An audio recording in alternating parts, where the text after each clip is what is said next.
क्या आपने कभी बैंक से पर्सनल लोन या होम लोन के लिए अप्लाई किया और फिर कुछ दिनों बाद एक ईमेल आया, आपका लोन रिजेक्ट कर दिया गया है, बिना साफ वजह, बिना प्रॉपर एक्सप्लेनेशन?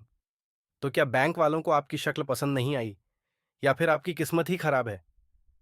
नहीं, लोन रिजेक्ट होने के पीछे होते हैं कुछ बहुत सॉलिड टेक्निकल और लीगल रीजंस, और अगर आप उन्हें समझ लें तो अगली बार लोन अप्लाई करने से पहले ही आपकी सारी तैयारियां परफेक्ट होंगी।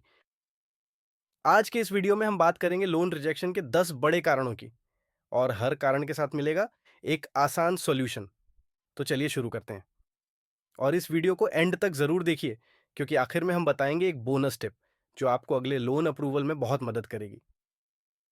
सबसे पहली और सबसे कॉमन वजह, क्रेडिट स्कोर लो होना। क्रेडिट स्कोर यानी सीआईबिल स्कोर, यह एक नंबर होता है जो आपकी लोन रीपेमेंट हिस्ट्री को बताता है। अगर आपने पहले किसी लोन या क्रेडिट कार्ड की ईएमआई लेट भरी है या डिफॉल्ट किया है, तो आपका स्कोर गिर जाता है।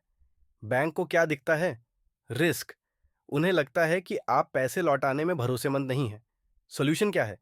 अपने सीआई बिल स्कोर को समय समय पर चेक करें। स्कोर 750 से अधिक होना चाहिए। ईएमआई और क्रेडिट कार्ड बिल समय पर भरें। पुराने लोन क्लोज करें और रिपोर्ट में अपडेट करवाएं।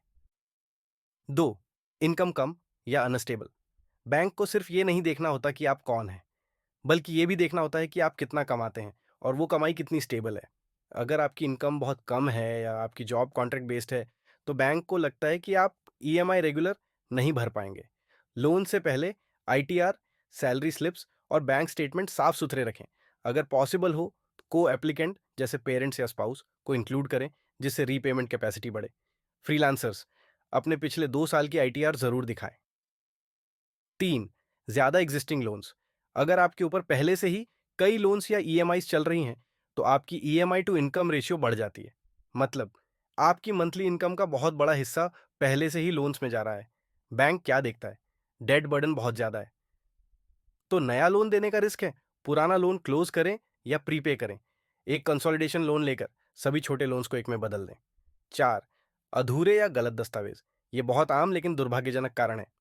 दस्तावेज में गलती, अधूरी विवरण या हस्ताक्षर गायब। बैंक क्या करता है? रिजेक्ट कर देता है बिना ज्यादा एक्सप्लेन किए। एप्लीकेशन भरते समय हर कॉलम ध्यान से भरें। पान, आधार, सैलरी स्लिप, एड्रेस प्रूफ सब रेडी रखें। फॉर्म में सेम सिग्नेचर करें जो बैंक में है। 5. Frequent job changes. अगर आप हर 6 से 8 महीने में नौकरी बदलते हैं, तो बैंक को लगता है कि आपकी जॉब सिक्योर नहीं है। लोन रीपेमेंट में रिस्क दिखता है। सॉल्यूशन, जॉब में कम से कम 1 साल का कॉन्टिन्यूटी रखें। अगर आपने नई जॉब ज्वाइन की है, तो कुछ महीने बाद अप्लाई करें। 6. गलत लोन टाइप या अमाउंट। कई बार लोग अपनी इनकम और नीड के बिना ही ज्यादा बड़ा लोन अमाउंट मांगते हैं। बैंक नेचुरली उस एप्लीकेशन को रिजेक्ट कर देता है। सॉल्यूशन, एलिजिबिलिटी कैलकुलेटर यूज करें। अपनी नेट मासिक आय का 40% से ज्यादा ईएमआई ना लें। 7. को एप्लीकेंट की खराब क्रेडिट हिस्ट्री। आपका सीबिल स्कोर अच्छा है, पर आपने जिस को एप्लीकेंट को ऐड किया है उसका स्कोर खराब है। Result, loan reject. सॉल्यूशन, को एप्लीकेंट का क्रेडिट रिपोर्ट चेक करें। अगर उसका स्कोर लो है, तो किसी और को चूज करें। 8. बैंक की पॉलिसी या sector risk.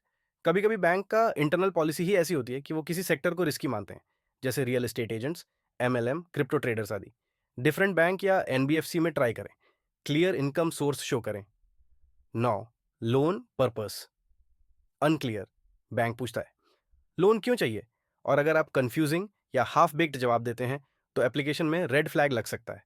Solution, loan purpose clearly और लेजिटिमेटली डिफाइन करें। For example, home renovation, education, medical emergency etcetera. 10. Guarantor का नॉन कंप्लायंस। अगर आपने गारंटर ऐड किया है और वो वेरिफिकेशन या डॉक्यूमेंट साइन नहीं करता, तो बैंक प्रोसेस रिजेक्ट कर सकता है। सॉल्यूशन, गारंटर को पहले से इन्फॉर्म करें। सभी डॉक्यूमेंट्स पहले से कलेक्ट करके रखें। लोन लेने से पहले एक बार क्रेडिट रिपोर्ट डाउनलोड करें और उसमें जो भी गलतियां या पेंडिंग आइटम्स हों, उन्हें सुधारें। अगर आपने कोई लोन क्लोज किया है, तो उसे क्लोज्ड स्टेटस में अपडेट करवाएं। इस एक स्टेप से आपकी लोन अप्रूवल चांसेस 50% तक बढ़ सकते हैं। तो दोस्तों, अब आपको पता चल गया होगा कि बैंक आपका लोन क्यों रिजेक्ट करता है और उससे कैसे बचा जा सकता है। इस वीडियो को लाइक जरूर करें अगर ये हेल्पफुल लगा। कमेंट में बताइए आपका लोन कब रिजेक्ट हुआ था और क्यों। और चैनल को सब्सक्राइब करें ऐसी फाइनेंस से जुड़ी रियल जानकारी के लिए। मिलते हैं अगले वीडियो में। तब तक याद रखिए, जानकारी ही सबसे बड़ी ताकत है।